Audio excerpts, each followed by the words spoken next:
All right, everybody, welcome back to America's Mom. There's there's always something going on, and it usually happens on a Friday. So when we come back on Monday, I'm still kind of mind blown that the things that go on where we can't talk about them immediately, and they deserve the attention immediately. And one of those events just happened this weekend, Friday, in Texas at the GOP convention, right? The Republican convention, convention at the Senate portion. So, elected senators in the state of Texas were given time to speak, talk about their plans for the Republican Party and for the great people of Texas, except one Republican yielded all of her time. Her name is Representative Terry Leo Wilson. I do not know her. I have no idea who she is. Clearly, I think she needs to be investigated, and we need to be checking her FEC filings after this report today. But I received a phone call literally minutes after this happened. She yielded her time to I'm not kidding, gave all of her time at the Republican Senate convention to CARE board founder Tarek Hussein, where he proceeded to call out Dr. Julie Pickren of the Texas State Board of Education and call her from the stage I'm not even making this up. He proceeded to call Julie Pickren, Texas State Board of Education, a terrorist from the stage of the Republican GOP convention. I am not kidding you. And by the way, did anybody jump up and like pull him off the stage or like intercede? No, nope, nope. Everybody just sat there and let this guy completely undress verbally the Texas State Board of Education chair, Dr. Julie Pickren. Why, you might be asking? Because she's the only one who's been standing up vocally and publicly against Sharia Islam invading our public education system in the state of Texas. In fact, they have tried many times to rewrite history. They're presenting all kinds, it's literally bogus. It's literally pulled out of the air. They bring it in and say this needs to be introduced as Islamic education, part of the history of the founding of Texas.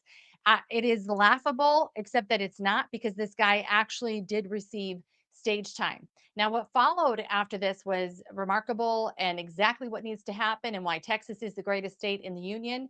It was determined within 24 hours, a vote was taken that no member of CAIR, CAIR, by the way, a stated terrorist organization, according to Governor Abbott. They have been declared a terrorist organization in the state of Texas by Governor Abbott and by Attorney General Ken Paxton.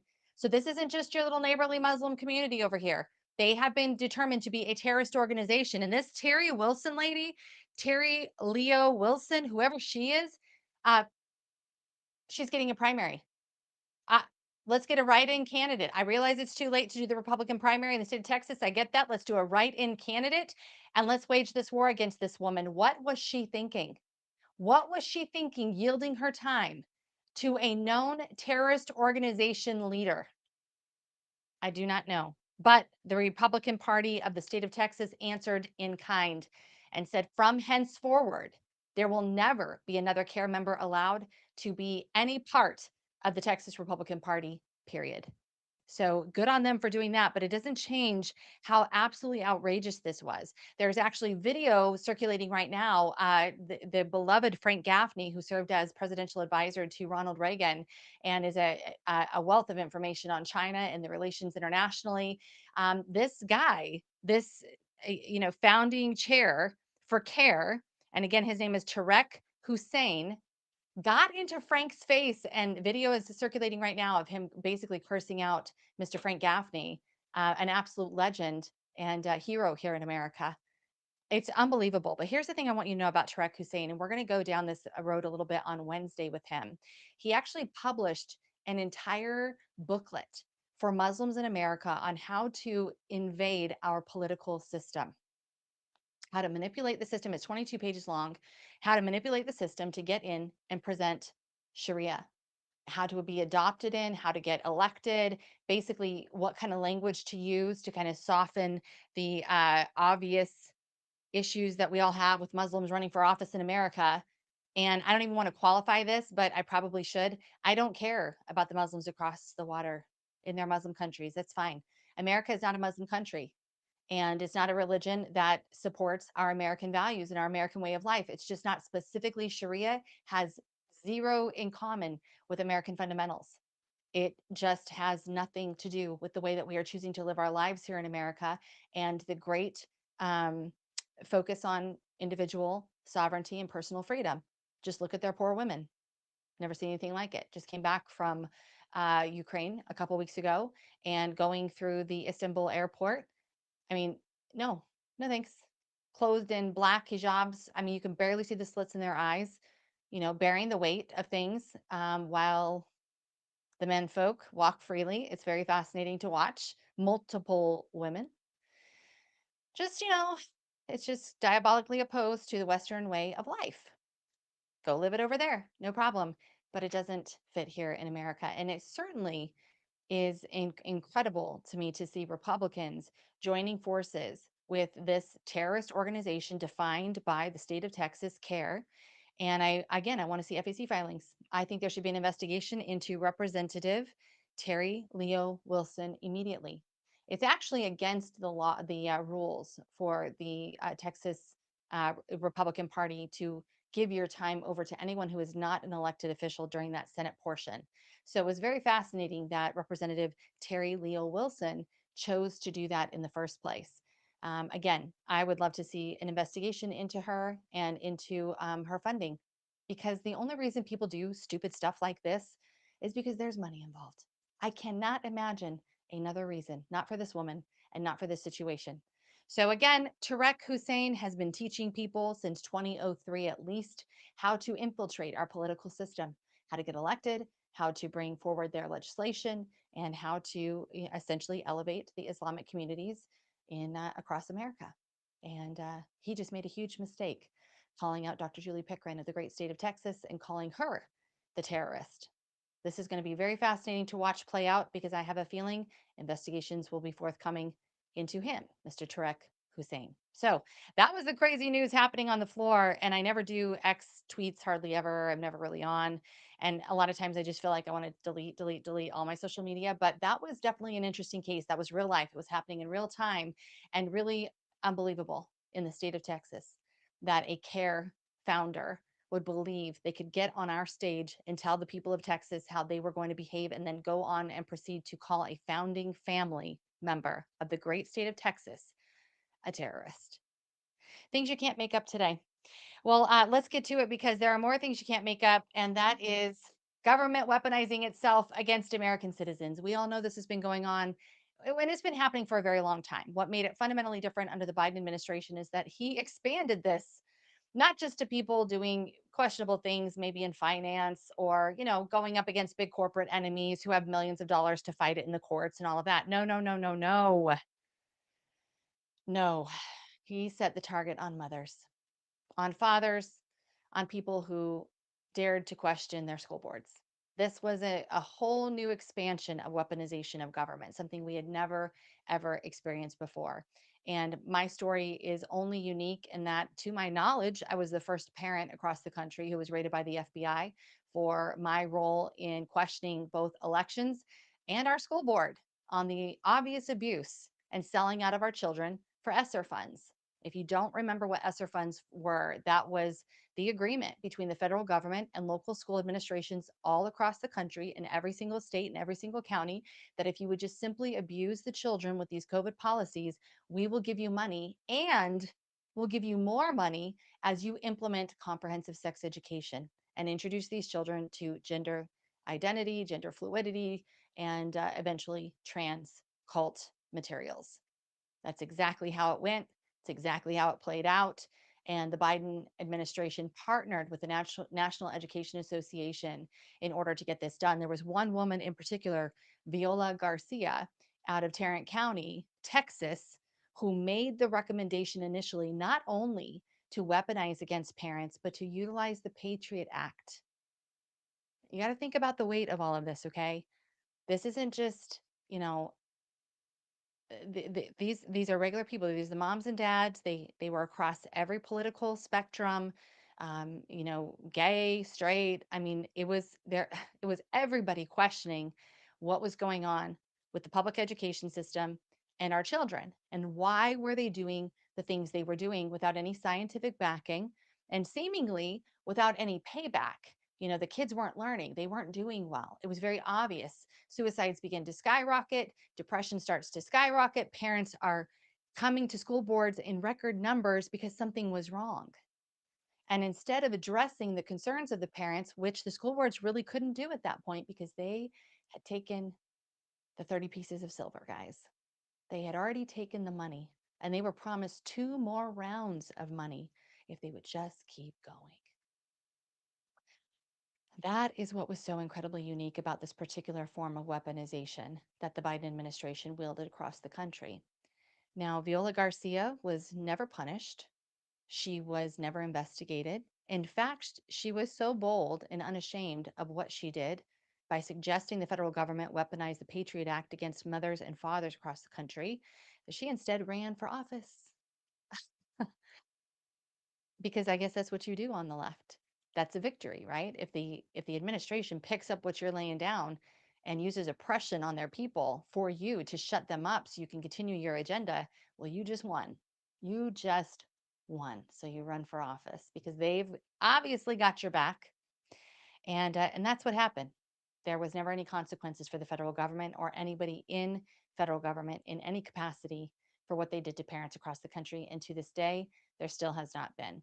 I expressed to you that I was at the June 11th press conference that was held by the DOJ, the FBI, the Department of Education, members of the Trump administration, Stanley Woodward, the third in charge in the first Trump administration, who's been tasked with investigating every part of what happened with the National Education Association, which is just a union, guys.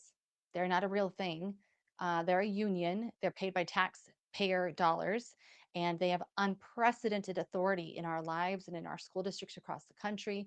And before Linda McMahon, the Department of Education. Okay, but they are a bureaucracy. They're unelected, and they have a lot of power. In fact, a couple months ago, we showed a video of the head of the NEA screaming and railing about white privilege.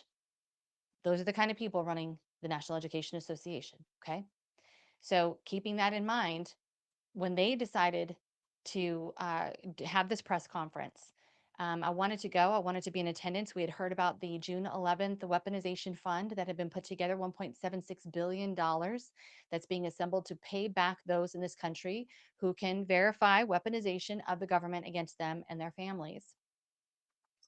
I want to show you this. There was a press conference that was held prior to June 11th. It was on May 18th.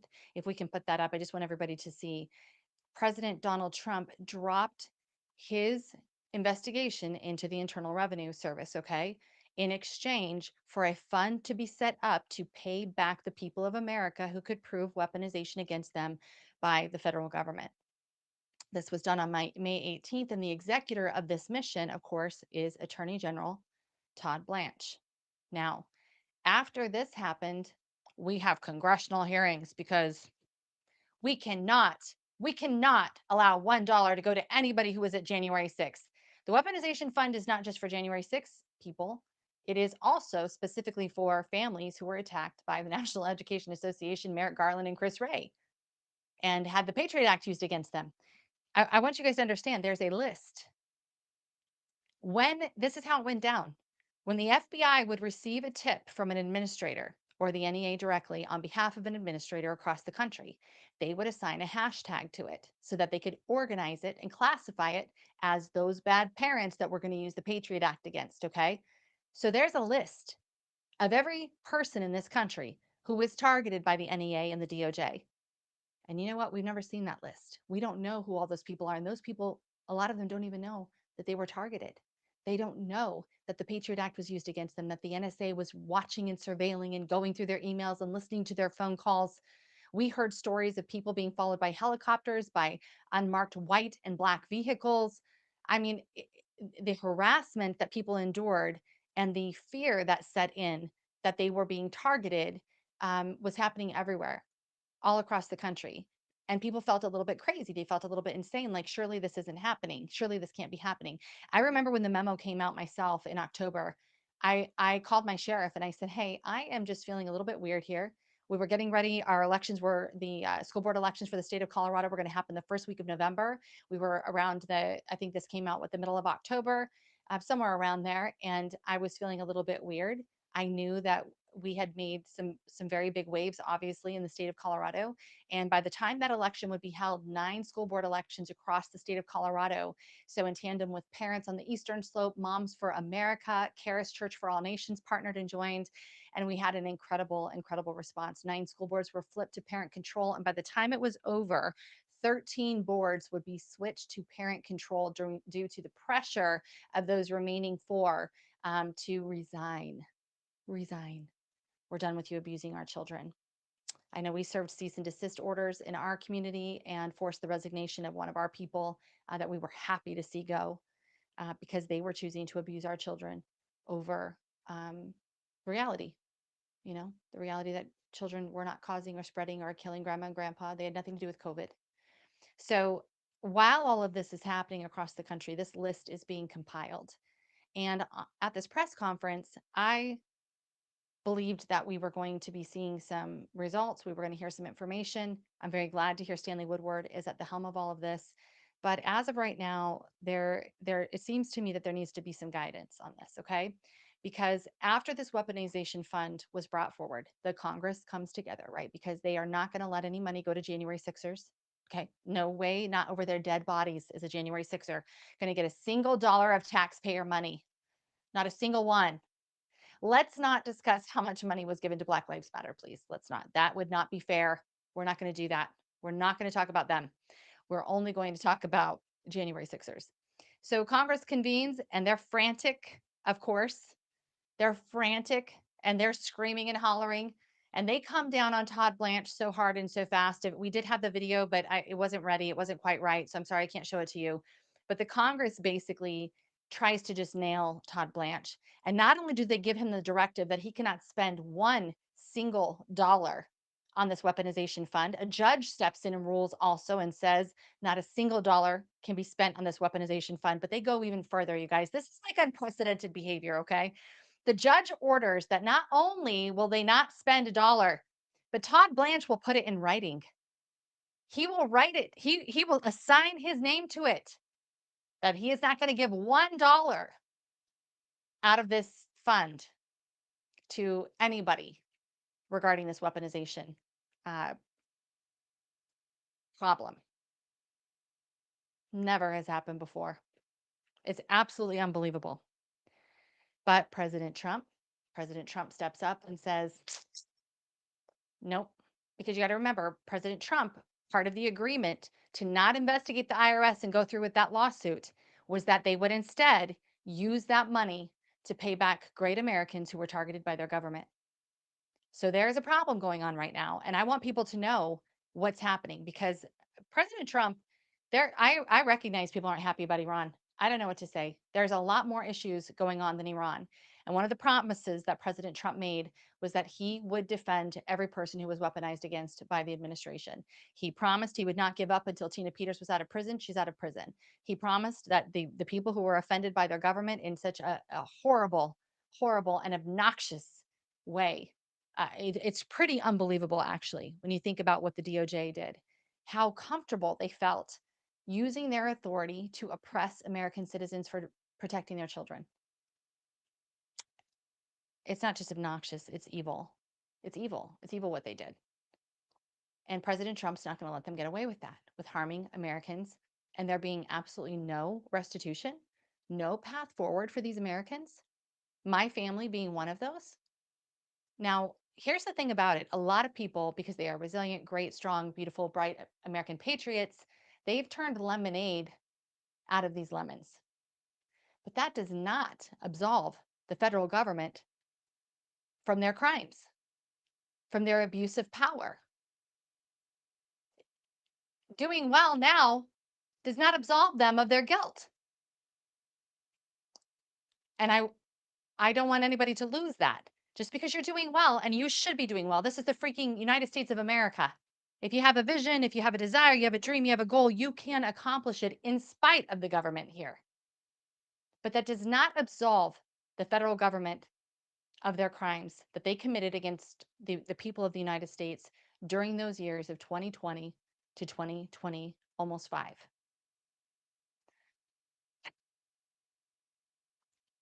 We can't let this go, is my point.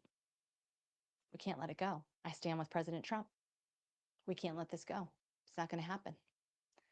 President Trump had some words to say about this. I want you to hear straight from him. He's not letting this go. Take a listen. So we think that those people, we think that anybody involved in that process should partake. And you're talking about peanuts compared to the value. It destroyed the lives of many, many people. Thank you very much. He's not letting it go. We're not letting it go. But I thought what I would do today is I wanted to share a little bit of my personal experience in dealing with the federal government in suing the Department of Justice. And really, it's kind of not fair that I'm the one sitting here talking. It really should be the Mr. Neil should be here with me talking about this. But I'm going to walk you through what I've learned, what we have learned in suing the federal government pro se. By the way, we did not hire an attorney. To be quite frank with you guys, as you've probably learned following Mike Lindell and some of these others that have had to set up defense funds, Sidney Powell, John Eastman, the list goes on. Steve Bannon, all these people who were sued because of Joe Altman's Coomer story. I think there's 14 people and all different sorts of news agencies that were sued because of Joe Altman's story about Eric Coomer supposedly being on an Antifa call and all this. They were all sued into the ground. Their legal defense funds were massive. And just right out the gate, what I can tell you, your initial for a case like this against the federal government, you're looking at a $50,000 retainer right out the gate, and that will probably carry you for about 6 to 8 weeks, and that's it. And then you'll be forking out about another 20,000, 25,000 every month. It's impossible for a normal everyday family to have any kind of restitution this way. That is what makes it so difficult to get justice. And quite frankly, that is what this Democrat Congress understands. Those that are the deep state that are trying to prevent the American people from getting the justice that's due to them, they understand how convoluted and bureaucratic this process really, really is. So I wanted to share with you guys, and I hope you'll save this and listen to it again. I'm gonna literally kind of walk you through bullet point what we've done. I don't think I'm not going to really share the mistakes we've done. I want to share with you what I know to do now. And this is also something that we're sending to the DOJ because going through this process has made us realize it's not intended to be easy. And I'm okay with that. You're going to sue the federal government and you're suing for monetary damages. That's taxpayer dollars that are going to be paid back to you. You need to make your case. So it's not meant to be easy, but it should be clear. It should be definitive, the process. And so far, I will tell you just a couple of things we've run into. Number one, the DOJ does not respond. The FBI does not respond. FOIA requests. We've issued, I believe, 5 FOIA requests now in the last 4 years. Not one single FOIA request has been uh, approved or responded to. I'll check back in. How's it going on that FOIA? Which they only have 3 years, by the way, to actually answer, and they're past the due date a year ago. I mean, but they don't care, right? How are you going to hold them accountable? You have to sue. So our FOIA, of course, was for the video the FBI raided our home. I always thought it was so fascinating. Peter Navarro, poor guy, he gets photographed in his underwear on his front step. Total humiliation central. I think him and Jeff Clark both were underwear shots in the front step. And it was amazing. Like that footage was picked up so fast and pushed out to the public. But I promise you, a video of the FBI detaining a mother, putting her in handcuffs in front of her children on her front step with everybody having guns drawn and like psychopathic insanity, that didn't get released. Didn't get released. And it still has not been released to this day. In fact, the creator of the FOIA, who wrote the FOIA Act himself, has actually petitioned twice for us to get that footage to no avail. So they don't respond. They don't respond. We're going to overcome that. I'm going to share with you how we overcome that, but they don't respond. Then, when you submit what's called an SF-95 form, it's basically permission from the government to sue the government. Mhm. It's completely true. What I thought was fascinating was when I was at this press conference, a couple of the executives that were there that work in the Attorney General's office did not know that you have to have permission from the federal government first before you can sue them. They didn't even know that. SF-95, you have to fill that out if you're going to request monetary damages from the federal government. And here is the stellar part. You want to send it certified, you want to send it emailed, you want to copy everybody and their dog, but oh my gosh, they also do not respond. The general counsel for the Federal Bureau of Investigation's phone lines are broken. And they've been broken since January. Guys, they've been broken since January, and I wanna just thank so much the agent that told me that. I couldn't figure out why I wasn't getting a call back, and they're like, "Well, actually, the phone lines are broken." And apparently, they have 0 intention of fixing them. So just know you have to reach out to the general counsel, but the general counsel's phone lines, sorry, they're down. What does the general counsel do all day? I don't know. So make sure you email, you send certified mail, which they don't return. Just want to add that too. They don't even return the certified mail. Like, you got to do return receipt requested. You don't get the receipt back because they ignore what you've just sent. So then after that, you wait. You wait to have your meeting with general counsel, but it's hard to have that meeting when they don't respond and when their phone lines are broken. So you resort to email. And this is what I'm learning the most about everything is you copy everybody and their dog. You copy your congressman, your US senator, your governor, your every email address that you can find online for every department you possibly can connected to the Department of Justice. You copy them all every single time you send a request for more information because the only way to get the attention that you need is to get all eyes on it and to do it over and over and over. I learned a long time ago in sales, there's this rule. It's the, what is it? Rainmakers. It's a rainmakers. And it's a basic founding principle that 1 in 10, you have to drip 10 times to get one yes. And I got to tell you, the federal government lives up to that like nobody else. Like I can get regular people down to like 5 drips, but the federal government, they hold that line. It is 1 in 10. There is no doubt. It is a very strong fact with them. So you got to drip, drip, drip, drip, drip, and just do not get worn out. Don't get worn out. Now let's back up for a minute. There was one part that I missed of this whole thing. And I was talking to all of the educated people in DC. I was talking with other attorney generals. I'm like, this is what we're doing. What do we need to do? Is there anything I missed? They missed a very critical component that I think would have made our journey exponentially better. We've rewinded since I found this because I had to just go look and figure out what can I do to get contact.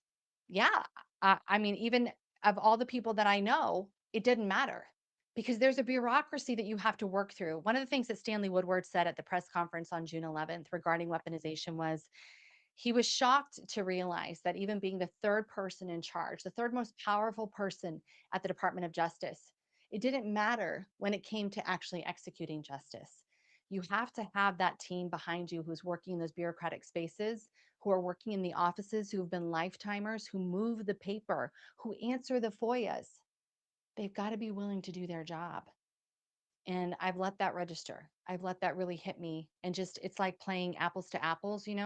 When you're playing apples to apples, it doesn't matter if you think if you haven't played that game, you've got a judge and then everybody else. Everybody else has a descriptive card that they can use to define the word that the judge is holding. So maybe he's holding apple, and maybe you have shiny, juicy, green, whatever. It doesn't matter what you think is a great adjective for it or what describes it best. It's what the judge thinks. You're playing to what card you think the judge would pick. What card are you holding in your hand that you think the judge would really think is awesome and they would pick that? You guys, I hate to say it, but it's the same game. It's the same game that you're playing with the feds. And people say, well, that's not right. I agree. And I live in the land of reality. And I've just learned like I can be mad and be hitting my head against the wall 50 million times, go on social media and talk about it, or we can get answers and we can actually get things done. And I've decided to do the latter. So I want to share with you guys what I would do different if you've been one of these who've been weaponized by the federal government and you've been screaming from your social media posts and nothing's getting done. You've been posting up information that you think everybody should be grabbing onto and it should get you in that office. I'm going to tell you right now, if there's anything this administration has shown us, for better or worse, you decide, you be the judge. If you're going to bash them, they're probably not meeting with you. I think it's fair to say that's good judgment. They're not going to meet with you if you're bashing them. I think we've learned over watching the Tina Peters case, the January 6th cases, all of it. If you're going to bash the judges, you're going to get into even worse situation. Whether or not they're narcissists or whatever, I don't know. I don't really care. It's apples to apples. You're playing the judge. And I think we just need to be so much wiser than we have been. I would love to come at things with direct assault, but you know what scripture tells us says to be as peaceful it does as doves, but wise as serpents. And a lot of these people who are sitting in these positions are serpents. They're wise, they're tricky, they got things going on, and they need motivation to actually help us. And I've never been motivated personally by people who call me names and want to slander me and say all kinds of horrible things about me on the internet. I'm really not motivated to help them. And I think knowing that humans run the bureaucracy and run all these offices, we should factor that in when we're doing what we need to do for our families. So I'm going to start from the beginning, what I would have done differently on this journey right away. Number one, and I should probably share these notes. These are things that I'm sending straight away. I believe the DOJ should provide like a white paper for those who've been weaponized against, basically a roadmap to follow to help them through this process, especially if they're going to represent themselves and especially if they're seeking monetary damages, because there's obviously multiple ways that you can sue the federal government. I think the majority of people who've been weaponized against, they lost their jobs. They lost any potential income. A lot of them lost their homes, lost their marriages. Their life was literally blown up after they were called a terrorist and deemed a domestic terrorist by the United States of America. So I'm pretty sure most all of them should be seeking monetary damages. First thing I would do, number one, you have to decide. So if you're seeking monetary damages, that's going to be a Federal Tort Claims FTCA Act. That requires the SF95 form. A lot of people don't know this. They don't know. And they'll file something, they'll file a lawsuit, even pull it all together and submit it. And the judge will say, "Where's your SF95? I need to know that you've already consulted with the federal government and they know this is coming because you can't sue them until you get their permission." I don't make the rules. I'm just telling you how this goes. So before you move forward, you need what is called a liaison. I did not know about this. I felt like so much of the distress would have been solved earlier on if I had known I could have a liaison. And the liaison basically, I want to kind of walk through this with you. I have so many notes on this just because of our own interactions. Um, okay. You're going to request an agency liaison right out the door. Okay. And this person, this is before you submit the SF95, before you do anything else, you need to call and request a liaison. You actually are probably going to submit this electronically. Now, my only good experience I can say was that so far it appears they are very communicative. Okay. So that's wonderful. I hope we're going to see how we're moving things, but that will flow into my second rule for all communications. In every email, you copy everyone and their dog. You do not just assign an email to the one person you're communicating with, because the pressure of someone knowing that everybody is watching and everybody knows you received this email and you do need to respond. And we are creating a paper trail, my friends. That's what we need to have. The phones are fine. And there's been times I've needed to do that. They didn't work though, right? The phone lines are broken. So, email is a great trail, and also sending hard copy on every request that you make. I know it's a bit tedious. We're in 2026 where everyone just wants to tweet or text something, but really, that hard copy, in addition to your email, your electronic filing is so important. Electronic request, we'll call it, which is just an email. So, you're going to request an agency liaison right away. You'll send a formal notice and a request for agency liaison, and what's called a resolution conference is what you're aiming to do right away. The resolution conference usually includes the general counsel. You'll get to lay out your entire story. Now, one thing I also want to encourage people to do, you have to prepare. You can't just show up and vomit this whole big long story and all your grievances and all this. Commit everything to paper. Make sure your story is written down very clearly, very concisely, so that you can walk in, retell exactly word for word, and be able to convey your story in a meaningful way. Guys, it's really important to be a clear communicator in these situations. You have to think of all of our story is the most important one to us, but there have been so many other people who've been trying to get the DOJ to, they've got all their causes, they've got all their reasons, they've got all the things probably all legit, but you're fighting for a space in this place, in this conversation, in their actions. And if you come in chaotic and not prepared, they're not going to listen to you, and you want it all on paper so that you're going to be able to leave that story with them. And then, of course, always engaging on when is the next follow up? When is the next date we talk? Let's schedule it now. These are things you kind of learn in sales and stuff, but it's so valuable when you're working with the federal government. When is our next meeting? When's our next follow up date? So you're going to send to a multiple of agencies when you request this liaison: the program office, the agency general counsel office. I told you about them already. Regional counsel, inspector general's office, which in my opinion, everything should pass through the inspector general because all of this was misconduct. All of it was misconduct. Everybody who forwarded on the request, everyone who went along with this, who agreed to put parents into categories of domestic terrorists, that's misconduct, real bad. It's real bad misconduct. And then, of course, your congressperson.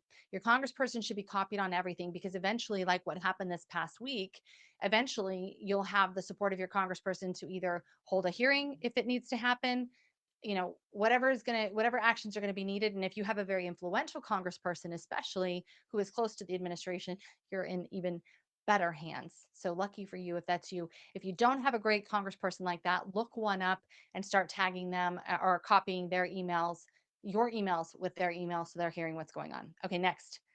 Um, there's a lot of details, obviously, in between, and I don't want to bore you guys all with those. Plus, we have 12 minutes left. So, first, you request your liaison, copy everybody and their dog, including a powerful congressperson who can help you get in the door.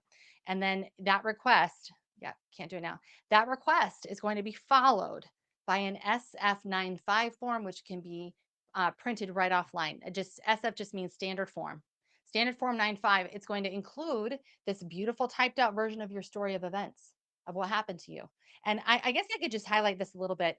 In your story, you want the parties that are involved, the timeline in which it happened, the facts surrounding what happened to you, the harm that it caused your family, what your requested relief actually is, the request for a designated liaison, why you need support and help, and a request for the preservation of records.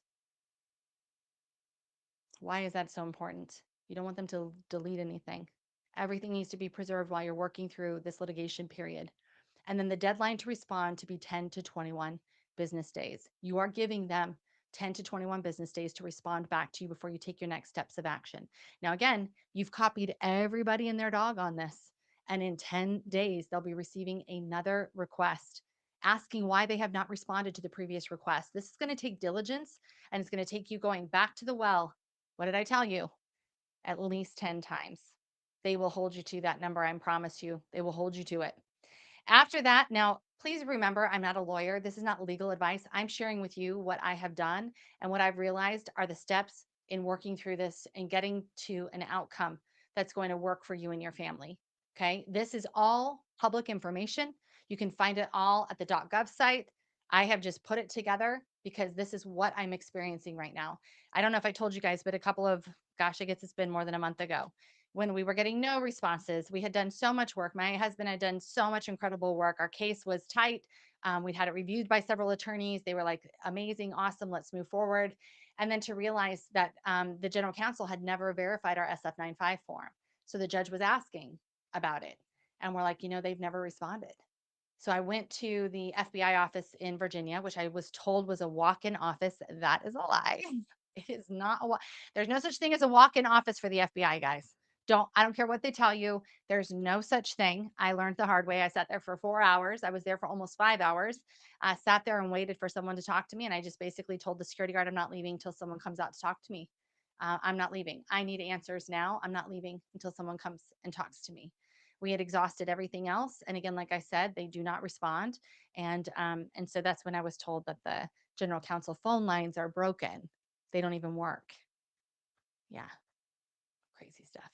Anyway, so um, when you're working with your SF95 form and you pull all that together, pull your story together, the SF95 is super simple to fill out and it's not a big deal. You're just instructing what it is you're doing and who you're trying to who you're trying to reach out to and what you're trying to accomplish. Um, More than likely, if you're dealing directly with the federal government, you're going to be sending to the bureau in Washington, D.C. That is where the general counsel resides. There's really no point, I don't think, in sending to the Virginia office. They were lame.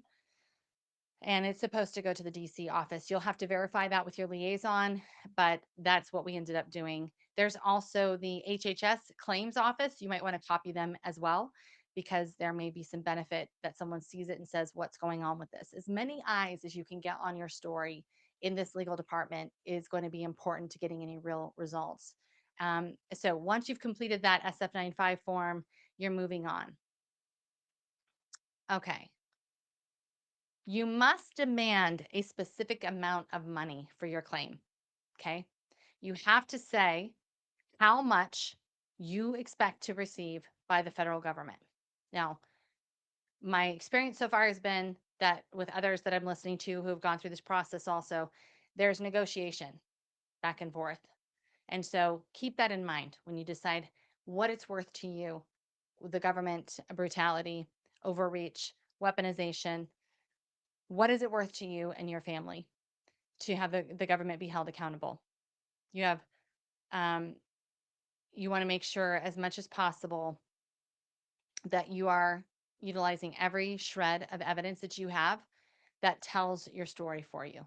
So, what do I mean by that? The impact it was for you and your family. You have your timeline of experiences following their weaponization, your exhibits, photographs of damage that they've done, medical documents if you did need to seek help for your family or yourself, invoices, emails, witness declarations, those who were in your life who watched what this did to you and watched it all happen and go down. And then, of course, any correspondence that you've had with the federal government. Now, for me and my family, I've been under investigation for the last almost 5 years now. Never any charges, never anything, nothing ever happens. We finally got our stuff back in June of last year, or I think June of last year or October. I really can't remember, but sometime this past year, we got our stuff back finally. And one of the biggest angst with them is the constant unknowing. You don't know where you stand with anything because they don't respond. They don't tell you anything. You just always kind of have this thing looming over you that they're just going to come out of the closet one day. That kind of uncertainty is it's, just because you make lemonade out of lemons does not mean we do not hold the corrupt government accountable for their corruption and for their abuse of authority and power. That is abusive. It's wildly abusive to an American citizen to never, ever respond, to never state exactly what's going on with an individual who's trying to live free and trying to live their life and committed no crime. It's really wild. So you want to hold that in. You want to consider that as well. I already told you send everything certified because you need to make sure it's been received. And then also the agency upload portal or direct email. You want to do all of them. You want to do delivery proof with a courier. You want to do certified mail and you want to send electronically. You do them all. It's not one or the other. You do them all. If you're serious, okay? You can't just send an email and say, I did it and be done. No, you have to keep going. You want to send, you need proof of delivery, you need proof of receipt, and you need the entire submission to be packaged and sent. So don't send them in bits and pieces, have everything prepared and ready to go. Um, okay. Last of all, that we're going to talk about today is asking for a settlement conference with the general counsel. This is where it's been the trickiest part, in my opinion, because the general counsel, again, is not responsive, does not communicate. Their phone lines are broken. They just don't feel the need to do anything in response. And this is where you copy everybody and your dog once again. So please remember that when you're sending your electronic requests, you're copying everybody. You're copying your congressman, you're copying your governor, you're copying every head in the department that you can find online. And guys, you can find their emails readily on .gov. Everybody's information is listed. Everybody's is. I will tell you this too. One thing I thought was really interesting when you email the FBI site and you have like a tip, they get back so fast. It's really interesting. So I would say if you're ever not sure what to do, not that we're trying to cloud up the tip line, but if you're not sure what to do and you need to talk to a person, they have been so helpful. I hate to say that. Whoever's working the tip lines, they're doing a great job and they can direct you and help you a little bit better to figure out what emails you should be using, who you can be talking to. So take advantage of that also. Then you're going to be checking and asking when you're checking in with the council, has the claim been docketed? What are they doing with your request? What's the claim number? Who's the examiner? Who is the assigned counsel? Because if you guys, you have to understand how much power you have when you're doing pro se. You get to meet directly with all of these people. You get to ask all the questions directly, and they have to answer you. They have to work with you. They can't just ignore you. They have to work with you. But I would just add this caveat, you have to be very, very persistent. Very persistent. And I would almost say respectfully aggressive in just that you don't stop, don't quit. Don't quit until you get the answers that you're looking for. And exponentially, I would say that things are moving a little bit better than they were. But not because Todd Blanche is in office, because again, it isn't about who's sitting at the helm. It's about all of those people who are working underneath him, who are making things go. They may or may not like Todd Blanche. They may or may not respect the administration. That's not what's going to make them go. It's the grievance of your story. It's the personal connections you're making through these different offices. I want to encourage you. It's all about relationships. It's about finding that one person who's at FOIA and figuring out, hey, can you help me out here? It's about working with your liaison and making sure that they're not slacking, that they're pushing you to the next thing, to the next person you need to communicate with in order to get your case before the right people and figure out what is next for you. Through this process, I would just say it is a waiting game. The agency generally has 6 months to act once you have submitted your lawsuit against them. That's a long time. Now, do you just sit there and do nothing? No, you keep inquiring, you keep asking, you keep checking in. Where are things at? What are we doing? All of that. But outcomes can be really great for you. Now, here's why I've spent all this time telling you guys this is a very basic, simple roadmap, but it is the roadmap forward. And the reason I'm telling you all this is because a lot of people have believed that they just sit at home and they wait for that check to come because the government did me wrong and now they need to make up for it. Ed Martin said something so good. General Martin said something so good to me. He just reminded me, Shona, you cannot count on the same people who did this to you to make it right. And I just loved that because that goes back to founding principles, Thomas Paine, government is but a necessary evil. We can't forget that.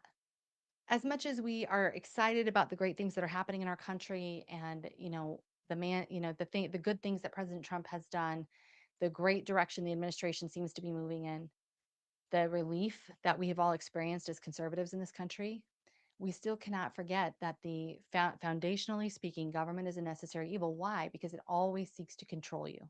Period. It does. Governance, governing you. Right? We're gonna have shirts made. Govern me harder, daddy. Producer Lauber, we need those shirts. We got to make shirts. Govern me harder, daddy. I mean, some I am people on want it. that. I'm telling you, some people want it, but most of us don't. And so if you're waiting at home for that magic check to come and someone to say, I'm so sorry for what we did to you, it's never going to happen. It's never going to happen without some incredible coercion by you utilizing the process that has been set up for us in order to get some kind of resolution to the abuse and retaliation done by our federal government. And that is really it. It's up to us. We have to do uh, whatever is necessary, lawful, and appropriate in order to have our families be vindicated. And when I was at the conference, I think I told you, I've sat over it. I've really chewed on the conference because there really wasn't much media on it. There wasn't really any press at all about this, extraordinary conference that was held with all these elites of the federal government on June 11th.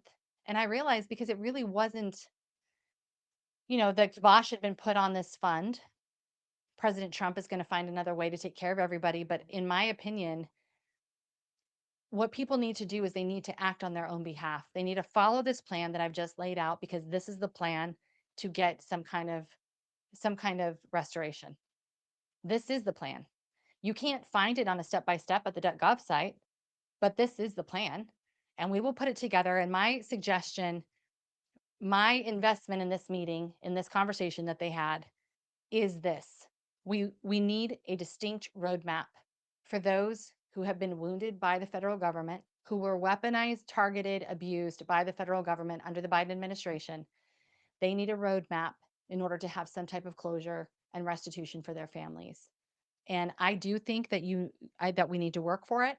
I think we need to put some sweat equity into it, and we need to be the ones that follow up, follow up, follow up, follow up, follow up until we have our moment. Because this is still America and we still have to fight for what we want. It will never be handed to us, right? I'm living in the land of reality, living in the land of reality. And I expect you all to do the same thing. Don't be mad that this is reality.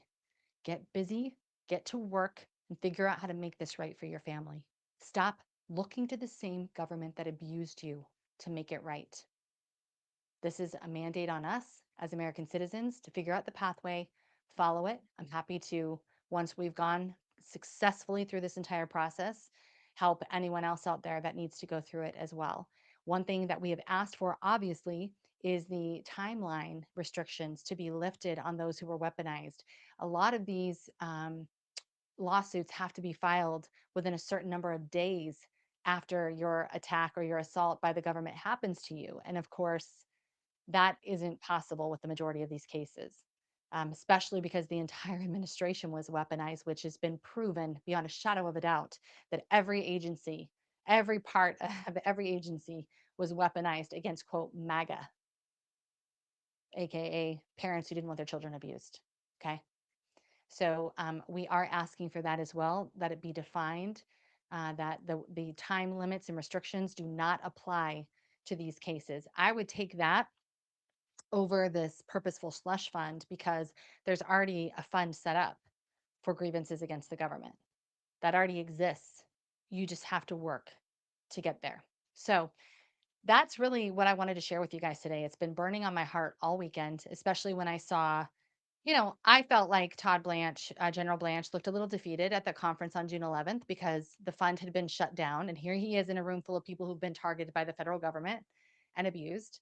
And he can't really face us the way that I think he wanted to, which was a celebratory press conference. No, it was sad and despondent, and because Congress sucks.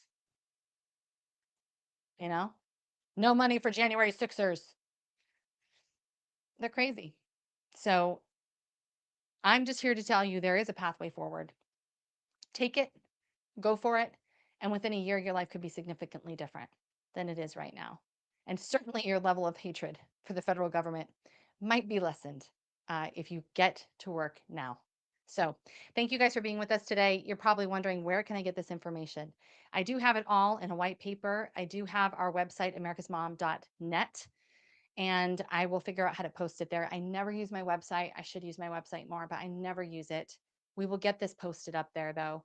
And again, I am not an attorney. Do not seek legal counsel from me. I'm sharing my experience with you, and I'm sharing the facts of the process of the Department of Justice to sue the federal government. Thank you guys so much for being with us today here on America's Mom. I do have one more special announcement, and I want to make sure that I am sharing this with you guys every day up until this happens. June 22nd. Let's end with this. June 22nd. This is going to be at the Texas State Board of Education. Registration actually starts tomorrow, June 16th at 8 a.m., and it will close on Friday, June 19th, to testify in Austin on June 22nd. And what are we testifying against?